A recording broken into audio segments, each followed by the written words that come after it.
뉴스 큐레이션 시간입니다. 맹영균 기자 나왔습니다. 안녕하세요. 네, 안녕하세요. 예, 이 소식부터 보겠습니다. 검찰이 이재명 민주당 대표의 위증교사 혐의에 대해 징역 3년을 구형했습니다. 네. 일단 검찰은 재판부에 이 대표가 좀 공당의 대표 지위를 개인 범죄 무마에 악용해서 죄질이 좋지 않다. 그러면서 징역 3년으로 좀 엄히 처벌해 달라라고 했습니다. 그러니까 요거는 짧게 설명을 드리면 경기도지사였던 지난 2018년 12월에 그 이재명 대표가 고 김병량 전 성남시장의 수행비서였던 김진성 씨에게 여러 차례 전화해서 좀 위증을 해달라 이렇게 요구한 혐의로 기사가 된 것이거든요. 그러니까 이 대표가 변호사 시절이던 2002년에 그 김병량 당시 성남시장을 취재하던 그 KBS PD와 이 검사를 사칭한 혐의로 기소돼서 벌금 150만 원을 확정받았었는데 2018년 5월 그 경기도지사 후보 TV 토론에서 누명을 썼다고 말해서 이 선거법상 허위 사실을 공표한 혐의를 받았었습니다. 그러자 이 대표가 이 혐의를 좀 벽기 위해서 이 김진성 씨에게 전화해서 위중을 요구했다. 이게 검찰의 공소 사실이고요. 이 대표는 오늘 이 출석을 하면서 검찰이 내용을 다 빼고 짜깁기를 해서 위증을 교사했다고 기소하니 이건 사건 조작이고 증거 조작 아니고 뭐겠나라고 얘기를 했고요. 또 대한민국 검찰이 이런 식으로 법을 왜곡하는 것은 범죄 행위다. 친위 쿠데타다 이렇게 비판을 했습니다. 이재명 대표가 그러니까 진실을 얘기해달라 이런 식으로 12번이나 그 얘기를 한 건데 검찰이 일부분만 좀 편집해서 좀 맥락을 왜곡했다 이런 내용입니다. 예.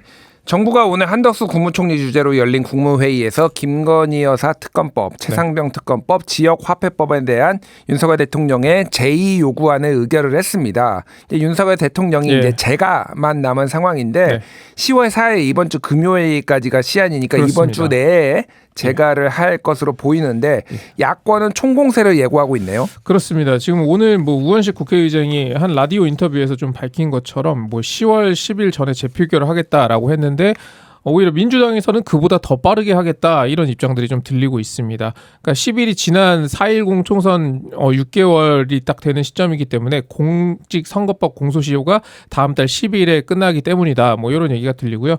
그리고 또 국정감사 시작되기 전에 마무리한다. 이렇게 좀 당 관계자도 이야기를 하고 있습니다. 야권의 공세는 예견된 것이고 중요한 건 이제 여당 의원, 국민의힘 의원들의 선택인데 특히 이제 친윤계는 다 반대를 할 것이고 그렇습니다. 그런데 친한계 아니면 좀 이제 중립적인 의원들 이런 분들은 어떻게 선택을 할지 이게 관건이네요. 그렇습니다. 그러니까 지난주 화요일에 있었던 만찬인데 한동훈 대표의 그 독대 요청 얘기가 아직까지 좀 나오면서 이 갈등이 계속 좀 친한계 의원들과 친윤계 의원들이 좀 갈등이 좀 부각되는 좀 모습들이 보이고 있어서 이런 관측들이 좀 나오고 있는데요. 그 갈등 상황이 하나가 있고 또 이제 김건희 여사 특검법 같은 경우에는 여당에서도 당시에 이제 필리버스터를 할 것처럼 하다가 좀 안 했었거든요. 그러니까 김건희 여사를 적극적으로 방어하기는 좀 여당에서도 애매한 측면이 있다. 이런 해석을 좀 나왔었습니다. 이를 잘 반영하는 것이 김용태 국민의힘 의원 같은 경우에 김 여사를 방어하려면 이 여당에 좀 명분을 줬으면 좋겠다라는 얘기를 했고요. 또 사과를 하든 입장을 밝혀서 여당 의원들이 좀 나설 수 있게끔 해달라 이런 요구인 거죠. 그리고 박정훈 의원도 털고 가는 것이 순리다. 결단은 사과다라고 얘기를 했고요. 또 김종혁 최고위원도 사과라든가 매듭이 없으면 계속 끌려가게 될 것이다라고 얘기를 했거든요. 그리고 거기에다가 홍준표 대구시장도 김 여사에 대한 야당의 집요한 공격도 우리가 자초하지 않았나 하는 반성도 해야 하지 않을까라고 이야기를 했습니다. 그러니까 당장 이번 재표결에서는 부결될 가능성이 아직은 좀 높아 보입니다만 그 민주당이 이거 부결되면 또 11월에 발의하겠다는 거거든요. 그 과정에서 이제 김건희 여사를 향한 어떤 보도나 어떤 증거들이 국정감사에서 나오면 또 다른 국면을 맞이할 수도 있다. 이런 전망도 함께 나오고 있습니다. 예, 이런 가운데 한동훈 대표가 정부를 무조건적으로 무지성적으로 이런 표현을 썼는데 그렇습니다. 지지하지 않겠다 이런 입장을 밝힌 것도 의미심장한데 대통령 국정수행 지지율이 상당히 낮은 것도 부담인 것 같아요. 예, 그렇습니다. 한국갤럽 지난 27일 조사에서는 20%에서 23%로 조금 긍정평가가 약간 올랐었거든요. 근데 오늘 발표된 리얼미터 조사를 보면요. 긍정평가가 일주일 전보다 4.5%포인트 떨어졌습니다. 그러니까 25.8%를 기록했는데 이 수치는 역대 최저치를 경신한 것이고요. 빈손 만찬이었다, 당내 갈등이 여전하다, 김건희 여사 리스크가 있다 등이 좀 복합적으로 영향을 미쳤다 이런 평가가 나옵니다. 또 문제는 이제 국민의힘 지지율도 같이 떨어지고 있다, 당 지지율이 같이 떨어지고 있다라는 건데, 그러니까 윤 대통령을 대선 때 뽑았던 사람들이 떠나고 있는 거고, 민주당이 43.2%를 기록을 했는데 국민의힘은 20%대 29.9%로 나왔어요. 근데 여기에다가 조국혁신당이 9.2%로 나왔거든요. 조국혁신당 더하면 20%가 넘게 차이가 납니다. 이 보수와 진보 진영으로 좀 넓혀서 보면요. 그 말은 당에서는 나름대로 뭐 이전과 같은 스탠스로 이제는 갈 수 없다. 그런 얘기가 많아질 수밖에 없는 지금 조건들이 좀 만들어지고 있다. 이렇게도 볼 수 있겠습니다. 그러니까 지금 대통령 국정수행 지지율이 굉장히 뭐 잠깐 떨어진 거면은 모르겠는데 네. 지금 일관되게 총선 이후로 그렇습니다. 낮은 지지율이 나오고 있고 회복이 안 되고 그냥 네. 박스권에서 약간 움직이는 거잖아요. 그러니까 이게 좀 심각하게 바라봐야 된다 이런 말들이 지금 여당 내에서 나오고 있는 것 같아요. 그렇습니다. 저도 여권 관계자로부터 좀 들어봤는데 이제는 제발 좀 전광판을 봐야 된다라고는 얘기를 하더라고요. 그러니까 30%대 지지율이 유지가 되면 그래도 핵심 지지층은 좀 떠나지 않은 거고, 그런데 지지율이 20%대 초반이나 10%대까지 떨어지게 되면은 대통령이 어떤 정책을 추진하려고 해도 그 말의 힘이 좀 많이 떨어지게 된다라는 거예요. 그런 얘기를 좀 들을 수가 있었고요. 방금 좀 말씀해드린 그 리얼미터 조사는 에너지경제신문 의뢰로 23일에서 27일 2,507명을 대상으로 한 조사고요. 자세한 내용은 중앙선거 여론조사 심의위원회 홈페이지를 참조하면 되겠습니다. 뭐 김건희 여사 문제도 있지만 의료 대란 해결을 위해서 한동훈 대표가 여야 의장 협의체를 이제 띄우겠다라고 얘기를 한 게 거의 이제 3주째가 그렇습니다. 돼가고 있는데 대통령실은 계속 이제 난색을 표하고 있었는데 이런 상황에서 의료 인력 수급 추계 기구를 이제 신설하겠다 이런 내게 나와서 이게 패싱 논란이 있습니다. 예, 그렇습니다. 그러니까 대통령 직속 그 의료개혁 특위가 좀 의료계 입장을 좀 보다 넓게 청취하기 위해서 의료인력 수급 추계기구를 신설하기로 한 건데요.